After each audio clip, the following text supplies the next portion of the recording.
ولقد ذرأنا لجهنم كثيرا من الجن والإنس আল্লাহ বলেন আমি অধিকাংশ নারী অধিকাংশ জিন আর ইনসানকে জাহান্নামে দেওয়ার জন্য সৃষ্টি করেছি। কি করেছে? অধিকাংশ জিন জাতি আর এই মানুষ জাতিকে জাহান্নামে দেওয়ার জন্য আল্লাহ কি করেছেন? সৃষ্টি করেছেন। আল্লাহ পাক তাদের কোয়ালিটি বর্ণনা করেন যে তাদের দিল আছে, এই দিল আছে, দিল দিয়েও তারা ভালো জিনিস বুঝিয়েও না বুঝার ভান করে। আল্লাহ পাক তাদেরকে কান দিয়েছে, শ্রবণ শক্তি দিয়েছে, এই কান দিয়ে তারা ভালো কথা শোনার পরেও না শোনার ভান করে।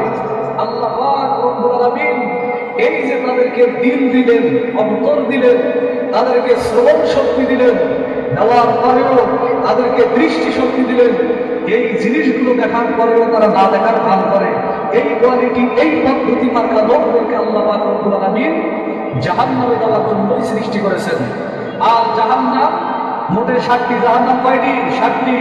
জাহান্নাম সর্বপ্রথম নাম হলো জাহান্নাম, দ্বিতীয় নাম হলো সাঈর, তৃতীয় নাম হলো হুতামা, চতুর্থ নাম হলো সাকার, পঞ্চম নাম হলো নাযরা, ষষ্ঠ হলো জাহিম, সপ্তম হলো হাবিয়া। এই 7টি জাহান্নাম এর কথাগুলো খুলে খুলে বলেছেন।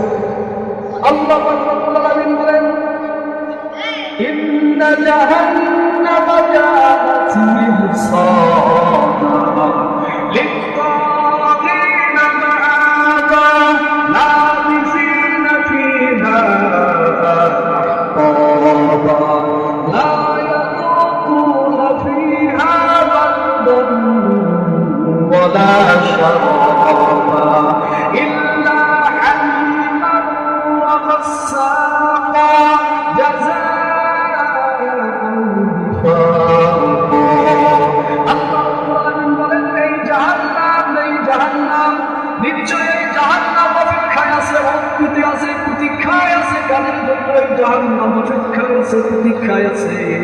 আল্লাহ রাব্বুল আলামিন বলেন সারা পৃথিবীর জমিনে লিত-তাগীনা মাআবা, যারা পৃথিবীর জমিনে আল্লাহর হুকুম আহকাম পালন করবে, আল্লাহর বিধিবিধান মানবে না, আল্লাহর কথা অনুযায়ী তার জীবনটা বাস্তবায়ন করবে না, আল্লাহর কালাম অনুযায়ী তার জীবনটা সাজাবে না, আল্লাহর কথা অনুযায়ী তার জীবনটা চালাবে না, এই সমস্ত বান্দা বান্দীদের জন্য এই জাহান্নাম অপেক্ষায় আছে। আর এই জাহান্নামে যখন আল্লাহর বান্দা বান্দীগুলো চলে যাবে, এদেরকে আল্লাহ কি খাবার প্রদান করবেন? লা ইয়াযুকুনা ফিহা বারদান ওয়ালা শারাবা। এই জাহান্নামের ভিতরে অপরাধীরা, এই জাহান্নামের ভিতরে জাহান্নামীরা, এরা ঠান্ডা পানি পাবে না। আল্লাহ পাক রব্বুল আলামিন এদেরকে ফি জাতীয় খাদ্য দিবেন, ইল্লা হামিমান ওয়া গাসসাকা। আমার আল্লাহ পাক রব্বুল আলামিন তাদেরকে এরকম ফুটান্ত পানি আর কুসরা, আল্লাহ তাদেরকে ঠান্ডা পানি পান করার জন্য দিবে না। জাহান্নামের ভিতরে তারা কিন্তু ঠান্ডা পানি পান করার জন্য পাবে না। আল্লাহ রাব্বুল আলামিন বলে এটাই তাদের প্রাপ্য, এটাই তাদের পাওনা। এরপরে আল্লাহ রাব্বুল আলামিন আরেকটি জাহান্নামের কথা বর্ণনা করেন, কাল্লা ইন্নাহা লাযা নাযাআতান লিশ-শাওয়া তাদ'উ মান আদবারা ওয়া তাওয়াল্লা ওয়া জামা'a ফাআওয়া। আল্লাহ রাব্বুল আলামিন বলেন লাযা, নিশ্চয়ই এই লাযা এমন একটি জাহান্নাম, নিশ্চয়ই লাযা এমন একটি জাহান্নাম, এমন একটি ভয়ঙ্কর জাহান্নাম। আল্লাহ রাব্বুল আলামিন বলেন এই লাযা, এই জাহান্নাম মানুষের সামনা খুশিয়ে নেবে, মানুষের সামনাগুলি এই জাহান্নাম খুশিয়ে নেবে। আর এই জাহান্নাম ওই সমস্ত লোকদেরকে ডাকবে অপহরণ করবে। কাদেরকে? জাহান্নাম ডাকবে যারা পৃথিবীর জমিনে সত্যপথ থেকে মুখ ফিরিয়ে নিয়েছিল, আল্লাহর বিধান থেকে যারা মুখ ফিরিয়ে নিয়েছিল, যারা আল্লাহর হুকুম লঙ্ঘন করেছে, যারা নামাজ পড়ে না, রোজা রাখে না, এই সমস্ত ব্যক্তিদেরকে জাহান্নাম আপ্যায়ন করবে, জাহান্নাম ডাকবে।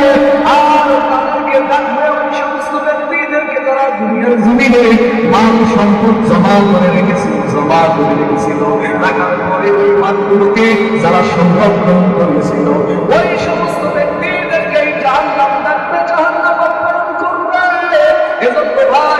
করতে হবে, আমলওয়ালা জিন্দেগি বানাইতে হবে, আমলওয়ালা জিন্দেগি বানাইয়া কবরে যেতে হবে। ও ভাই আজকে জানা কেন জানা জানা কোई एक दिन है जाने वाला समझाएंगे रहने वाला कौन है। आज নয় কাল নয় পরশু নয় পরশু আমরা বিদায় চলে যাব। আমরা যাওয়ার যাত্রী, এই দুনিয়ায় থাকার যাত্রী আমরা নয়।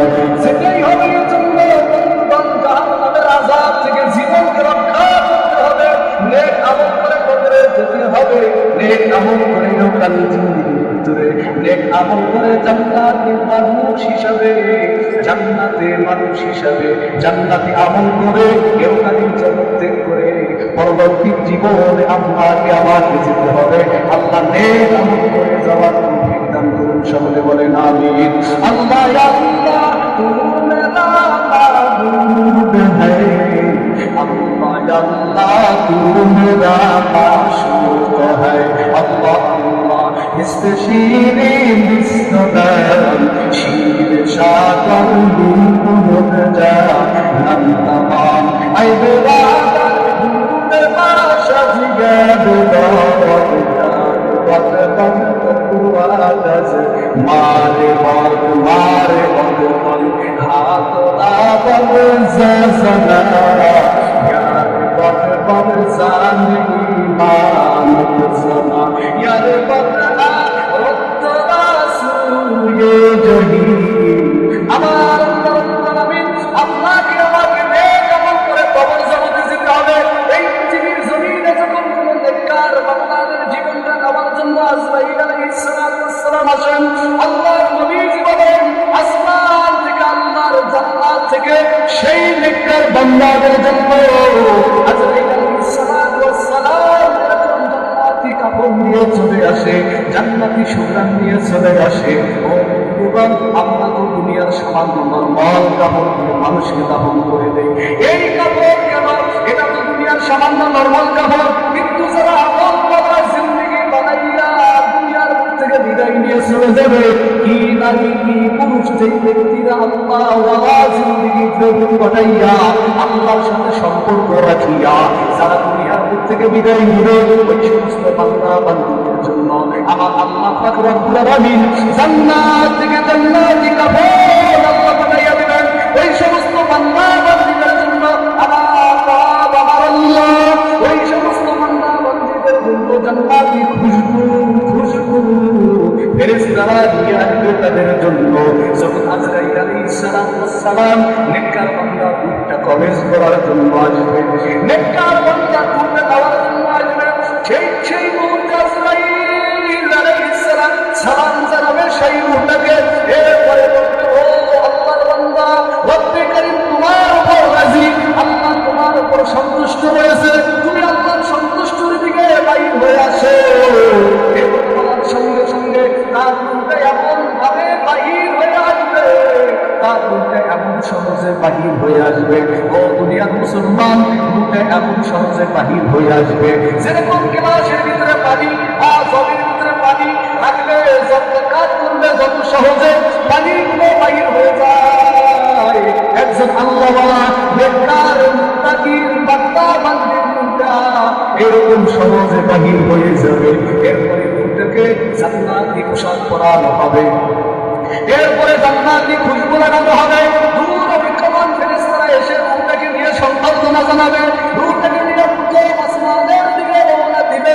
যখন প্রথম আসমানের দিকে রূহটাকে নিয়ে রওনা দিবে, তখন অন্য ভিন্ন আসমানের ফেরেশতাদের সঙ্গে যখন দেখা হয়ে যাবে, তারা ডাক দিয়ে বলবে কাদু কাদু কোন বান্দা তু। ফেরেশতারা তখন তার বাবা কোন বান্দা বলবে অমুক ব্যক্তি ব্যক্তির অমুকের সন্তান অমুকের রূপ। এই রূপটা নিয়ে তারা প্রথম আসমানের দিকে রওনা দিবে। প্রথম আসমানের ফেরেশতারা এরকম যখন প্রথম আসমানের দ্বার রক্ষক ফেরেশতার কাছে পৌঁছে যাবে, সেই প্রথম আসমান ফেরেশতাকে বলবে দরজা খুলে দাও। এরপরে জিজ্ঞাসা করবে তোমরা কে? বলে আমরা নেককার ব্যক্তির রূহ নিয়ে এসেছি, নেককার ব্যক্তির রূহ নিয়ে এসেছি। প্রথম আসমানের দরজা খুলে দেওয়া হবে। এরপরে প্রথম আসমানের ফেরেশতারা রূহটাকে সংবর্ধনা জানাবে, সংবর্ধনা জানাইয়া রূহটাকে এরকম দ্বিতীয় আসমানে নিয়ে যাবে। দ্বিতীয় আসমানের ফেরেশতারা সেই রূহটাকে সংবর্ধনা জানাবে। দ্বিতীয় আসমানের ফেরেশতারা আবার রূহটাকে সংবর্ধনা জানাইয়া দ্বিতীয় আসমানে পৌঁছে দিবে। দ্বিতীয় আসমানের রূহটাকে সংবর্ধনা জানাইয়া আবার ফেরেশতারা রূহটাকে চতুর্থ আসমানে নিয়ে যাবে। এভাবে পঞ্চম ষষ্ঠ আসমানে নিয়ে যাওয়ার পরে জায়গা যেখানে আল্লাহ ওয়ালাদের রূহটা লিপিবদ্ধ করা হয়, সেখানে নামটা লিপিবদ্ধ করা হবে। এরপরে আল্লাহ বললো, ফেরেশতারা আমার বান্দাকে আমি বাড়ির থেকে বানাইছি, আমার বান্দাকে তোমরা জমিনের মধ্যে ফিরাইয়া দাও। আল্লাহ বলেন, মিনহা খলাকনাকুম ওয়া ফিহা নুঈদুকুম ওয়া মিনহা নুখরিজুকুম তারাতান উখরা। আল্লাহ বলেন, আমার বান্দাকে আমি মাটি থেকে বানাইছি, আমার বান্দাকে আবার মাটিতে সাহিত্য করে দাও, আবার দ্বিতীয়বার আমার বান্দাকে মাটি থেকে আমি উত্তোলন করবো। ও বন্ধুগণ, চিন্তা করে দেখেন, এই দুনিয়ায় আমরা অনেক বন্ধু পাই, কবরে কোনো বন্ধু থাকবে না। চিন্তা করে দেখো না, কবরে কি যাইবা না, যেই কবরে আল্লাহ ছাড়া অন্য কেহ থাকবে না। চিন্তা করে দেখো না, কবরে কি যাইবা না।